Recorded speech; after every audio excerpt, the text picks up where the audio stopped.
가운데 땅의 아름다운 귀금속 미스릴. 모든 민족들이 사랑하고 탐을 내는 미스릴은 단단하면서도 가벼운 재질로 유명합니다. 하지만 이것은 엄밀히 따지면 오해라는 사실. 오늘은 미스릴에 대해 알아보겠습니다.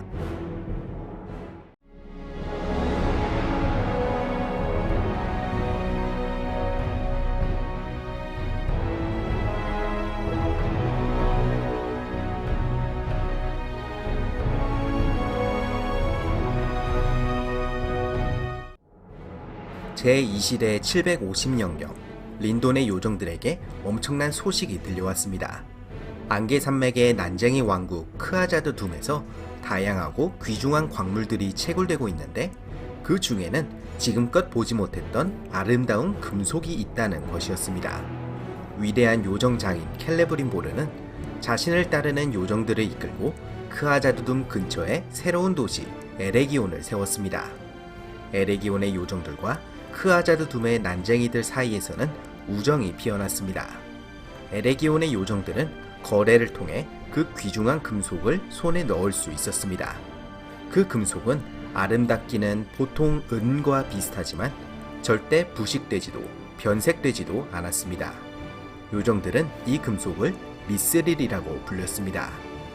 하지만 가운데 땅에는 크아자드 둠 말고도 미스릴이 채굴되는 곳이 있었습니다. 바로 바다 한가운데 떠있는 섬 누메노르 왕국이었습니다. 특히 누메노르의 15대 왕 타르텔렘마이테는 그 이름에 걸맞게 은을 굉장히 좋아하였는데 미스릴을 찾는 것에 혈안이 되어 있었다고 합니다. 또한 전해지는 이야기에 따르면 발리노르에도 미스릴이 존재했다고 합니다. 영웅 에아렌디를 태우고 하늘을 나는 위대한 배 빙길롯을 만드는데 미스릴이 사용되었다는 것입니다. 하지만 이 구절은 먼 훗날 빌보가 지은 노래에서만 나오는 이야기이기 때문에 확실한 것은 아닙니다. 어쨌든 미스릴 하면 떠오르는 특징은 바로 용의 피부처럼 단단하면서도 새의 깃털처럼 가볍다는 것입니다. 하지만 사실 정확히 따지자면 이것은 틀린 말입니다. 미스릴 자체가 가지고 있는 특성은 부식되거나 변색되지 않는 아름다움, 그리고 구리처럼 쉽게 구부릴 수 있고 유리처럼 매끈하게 광택을 낼 수 있다는 것이었습니다. 우리가 떠올리는 강철보다 단단하면서도 한없이 가볍다는 특징은 난쟁이들의 재련을 통해서만 얻을 수 있었습니다. 그런데 난쟁이들은 언어는 물론이고 자신들의 진짜 이름까지도 다른 민족들에게 철저하게 숨기는 비밀스러운 종족이었습니다. 그런 난쟁이들이 귀중한 재련법을 다른 이들에게 가르쳐줬을 리가 없었을 것 같기에 우리들에게 익숙한 미스릴 갑옷 등은 오직 난쟁이들만이 만들어낼 수 있었을 것입니다. 실제로 그런 난쟁이의 재련법이 없던 인간들과 요정들은 미스릴을 거의 보석이나 귀중품을 만드는 용도로만 사용했습니다.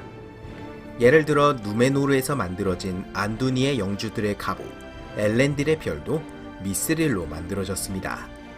또 아까 언급했던 타르텔렘마이테 왕도 미스릴을 오직 아름다운 은으로서만 취급했습니다. 요정들도 크게 다르지가 않아서 엘렌딜의 별이 이실두르의 시체와 함께 안두인 대하로 사라졌을 때 그의 후계자들을 위해 미스릴로 새로운 엘렌딜의 별을 만들어 주었습니다. 요정들의 힘의 반지들 중 하나인 넨야도 미스릴로 만들어졌고 아라고른을 위해 아르웬이 직접 만든 엘렌딜의 깃발에도 그 왕관은 미스릴로 수놓아져 있었습니다. 한편 에레기온의 요정들은 미스릴을 합금하여 새로운 금속인 이실딘을 만들어냈습니다. 이실딘은 요정들이 사랑하는 달빛과 별빛으로만 볼 수 있었고 켈레브린보르는 우정의 표시로 난쟁이들과 함께 크아자드 둠의 서문을 건설할 때 이실딘으로 난쟁이와 요정의 여러 문양들을 새겼습니다. 물론 난쟁이들도 미스릴로 아름다운 귀중품이나 장식품들을 많이 만들었을 것입니다. 제2시대는 크아자드 둠의 최전성기였고 미스릴이 발견되어 난쟁이 왕국이 크게 번영했을 때는 오랫동안 평화의 나날이 지속되던 시절이었습니다. 그러니 갑옷보다는 사치품에 미스릴이 더욱 많이 사용되었을 것입니다. 그렇지만 난쟁이들 고유의 제조법을 통해 얻을 수 있던 내구도를 달린 작품들이 더욱 유명합니다. 대표적인 예가 바로 훗날 빌보와 프로도가 입어서 유명해진 미스릴 갑옷이었습니다. 또한 반지 전쟁이 끝나자 김리는 자신의 일족들과 함께 미나스 트리스로 와서 미스릴과 강철로 성문을 다시 주조했습니다. 한편 인간들도 미스릴을 갑옷에 적용시킨 사례가 있는데 바로 미나스 트리스의 궁성 경비대원들이 착용하는 투구가 그것입니다. 과거 곤도르가 번성했던 영광의 시대부터 전해져 온 유물이라고 하는데 어쩌면 곤도르의 최전성기 시절에 크아자드 둠의 난쟁이들에게 의뢰를 해서 제작한 것일지도 모르겠습니다. 한편 드라마 반지의 제왕 힘의 반지 시즌 1에서는 미스릴에 대한 여러 각색을 하였습니다. 한 전설에 따르면 잃어버린 실마릴이 숨겨져 있던 나무를 지키기 위한 요정과 그 나무를 파괴하기 위한 발로그가 싸웠고 그곳에 내리친 번개로 인해 그 싸움의 에센스가 산속으로 깊숙이 스며들었다는 것입니다. 이 전승에 따르면 미스릴은 실마릴에 빛이 담겨있는 광물이 되는 것입니다. 그래서 요정들이 미스릴을 원하는 것에 그냥 귀한 광물이라서 보다 더 중요한 이유를 부여시킵니다. 요정들은 발리노르의 빛이 미스릴에 담겨있다고 믿었고 그래서 미스릴을 사용하여 힘의 반지들을 만들었다라는 각색이고 때문에 실마릴에서 미스릴 그리고 힘의 반지로 이어지는 요정들의 집착과 욕심과 파멸의 계보가 만들어집니다. 다만 실마릴이라는 가운데 땅 세계관에서 굉장히 존재감이 크고 그 행적이 분명한 설정을 엮어서 어색하게 느껴지는 부분이 개인적으로는 많이 아쉽지만 그 부분을 제외하면 재밌는 각색이라고 생각됩니다. 물론 역사에 정통한 앨론드가 외경이라고 말할 정도로 믿지 못할 전설이기도 하니 시즌2가 나와야 그 진실을 알 수 있을 것 같습니다. 아무튼 누메노르가 바닷속으로 가라앉은 후로는 가운데 땅에서 미스릴은 오직 크아자드 둠에서만 채굴되었습니다. 미스릴은 황금의 10배 가격으로 거래가 되었고 크아자드 둠의 난쟁이들은 엄청난 부를 이루었습니다.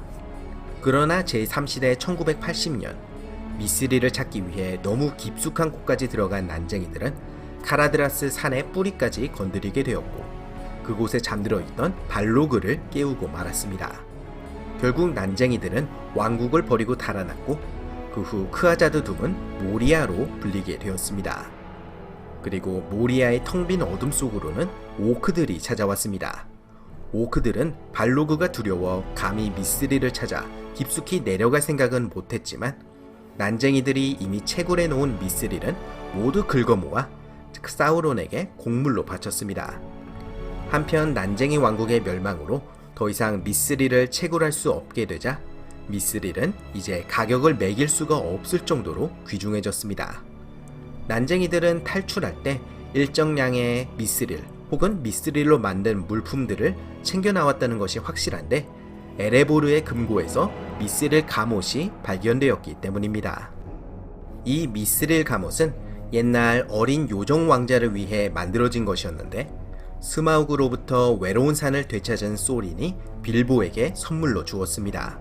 사실 그 갑옷은 값어치로만 따지자면 샤이어 전체를 두고도 바꿀 수 없는 보물이었지만 빌보는 그것을 몰랐습니다. 빌보는 5군데의 전투 동안 그것을 입었고 집으로 돌아온 후로는 샤이어의 박물관이라고 할 수 있는 매돔관에 기증했습니다. 하지만 수십 년 뒤 다시 샤이어를 떠날 때 깊은 곳로 챙겨갔고 반지의 사자가 된 프로도에게 물려주었습니다. 프로도는 원정 동안 미스릴 갑옷에 큰 도움을 받았습니다. 모리아에서 거대한 오크 대장의 창에 찔렸을 때도 안두인 대하에서 오크의 화살에 맞았을 때도 미스릴 갑옷 덕분에 목숨을 건졌습니다. 키리스 웅골에서 잡혔을 때는 오크들에 의해서 갑옷을 빼앗겼는데 이 갑옷을 두고 오크들 간에 큰 싸움이 벌어졌습니다. 덕분에 프로도와 샘은 무사히 탈출할 수 있었습니다.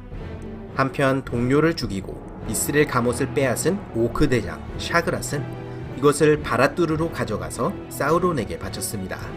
그러나 그에게 돌아온 것은 결국 죽음이었습니다.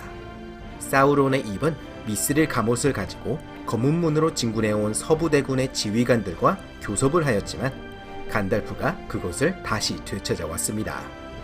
사우론이 소멸된 후 미스릴 가못은 다시 프로도에게 돌아왔습니다. 강변마을 전투에서 사루만은 프로도를 칼로 찔러 죽이려고 했지만 가못 덕분에 실패하였습니다. 반지 전쟁이 끝난 후 프로도의 미스릴 가못이 어떻게 되었는지는 알려져 있지 않습니다.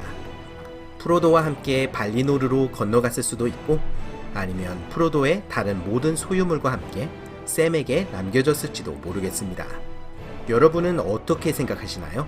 재밌게 보셨다면 좋아요와 구독 버튼을 눌러주시면 감사하겠습니다. 그럼 다음 시간에 또 다른 반지의 제왕 이야기로 돌아오도록 하겠습니다. 감사합니다.